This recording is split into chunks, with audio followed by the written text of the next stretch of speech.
President Trump has said several times that if Congress won't appropriate the billions he wants for the construction of a wall on the southern border, he can declare a national emergency to secure the money. As William Brangham reports, while presidents do have sweeping powers to declare emergencies, it's not clear if it would be legal in this case. With me here to unpack where presidents get this authority to declare these emergencies and what powers presidents are able to exert is Elizabeth Goitein. She's director of the Liberty and National Security Program at New York University's Brennan Center for Justice. Welcome to the NewsHour. Thank you very much. So before we get to the president's proposal, can you just walk us through the basic rules of this? A president has the authority to simply declare a national emergency. Tell us a little bit about that. The law that governs national emergencies is the National Emergencies Act, which was passed by Congress in 1976. And under that law, the president has almost unlimited discretion to declare a national emergency. Congress chose consciously not to include a definition of national emergency, not to include any particular requirements or criteria, or to require the president to make any kind of showing. So really all the president has to do under the act is to issue a declaration that he signs saying that he thinks there's a national emergency. And at that point, he then gets access to special powers that are contained in more than 100 different laws that have been passed over several decades. Some pretty striking individual powers, right? Can you tell us a little bit about what the president can do under this? Absolutely. Well, many of these powers are really quite narrow, quite reasonable, but some of them seem like the stuff of authoritarian regimes. So there are powers that would allow the president to shut down communications facilities and to freeze Americans' bank accounts or to deploy the military domestically. So these are some of the powers in there that the president has access to simply with the stroke of a pen. Help us understand, what's the rationale? Why would Congress pass a law that seemingly gives the president this kind of dictatorial power? The idea behind emergency powers is pretty simple. It's the idea that the laws that ordinarily apply just might not be sufficient in the case of an emergency. And if you have a true crisis that's unfolding so quickly that Congress doesn't have time to react to it, then you might need to have some standby authorities that give the president more flexibility. The trick is to make sure that there are enough checks and balances that the president can't actually abuse these authorities to give himself tremendous powers in situations where there is no true emergency, which sort of brings us to the present day. Well, let's talk a little bit about that. The president has said there is an emergency on the southern border, and he has said if he wants to, if Congress can't do what he wants and appropriate the money that he wants, he can declare this an emergency and secure the funding. Is that true? Can he conjure up $5 billion through this act? So there are two questions. The first is, can he declare the emergency? And as we discussed, under the National Emergency Act, it's very easy for him to do that. And frankly, even if there isn't a real emergency, there are very few judges who are going to actually try to look behind that determination. But a national emergency doesn't mean that he can do anything he wants. He is still limited to those specific powers that Congress has specified in, granted, a lot of different laws.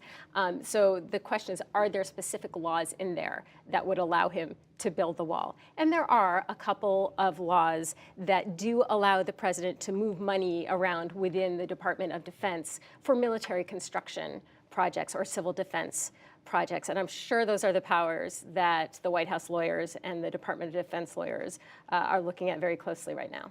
We saw right before the midterm elections that the president deployed some members of the military to string up barbed wire and to sort of reinforce the fence.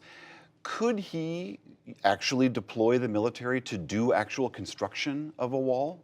Yeah, I think construction of a wall doesn't necessarily, depending on the circumstances, but on its face, it doesn't necessarily cross the line that is posse comitatus. That's the Latin phrase, which is, it's a law. It's not in the Constitution. It's a statute that says that the military can't be used for law enforcement activities. But the way the courts have looked at that, they've looked at traditional law enforcement activities like search and seizure and arrest. And things like conducting surveillance, things like constructing infrastructure, those kinds of things probably don't actually rise to the level where they're going to cause posse comitatus problems. So let's say the president does make this declaration. Let's say the shutdown goes on, the president is tired of where negotiations are not going, and he makes this declaration. What do you imagine legally would happen? Because we've heard a lot of leading Democrats say the president doesn't have this authority, and if he tried to do it, we could crack down on it right away. In the courts, they argue, and in Congress. What do you imagine happening? So absolutely, Congress could act. Under the National Emergencies Act, Congress can terminate a state of emergency by a joint declaration. Now, and they can— Joint House and Senate would have to declare that. It's basically a regular law that would have to be passed and signed by the president, which unfortunately means that Congress would have to have a veto-proof majority. Just a simple majority to pass it, but we can assume the president would veto it. And so that's the difficulty there with that, using that approach. Of course, there would be legal challenges in the courts. And I think there are some pretty good legal arguments to be made that the specific provisions of law the president would probably rely on really shouldn't apply here. But it'll be a fight, and it won't be a slam dunk on either side. So it's a sticky situation, to say the least. You argued in a really fascinating essay in The Atlantic that Congress should take a better look at this and try to define more of these sort of uncertainties that you've described.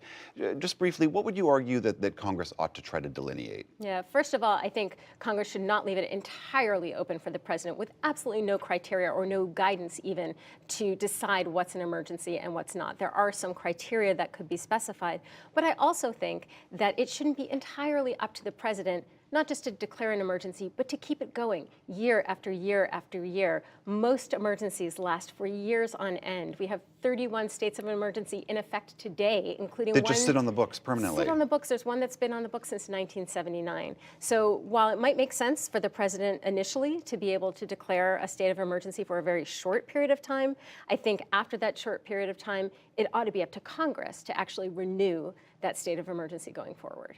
All right, Liza Goitein of the Brennan Center for Justice, thank you so much. Thank you.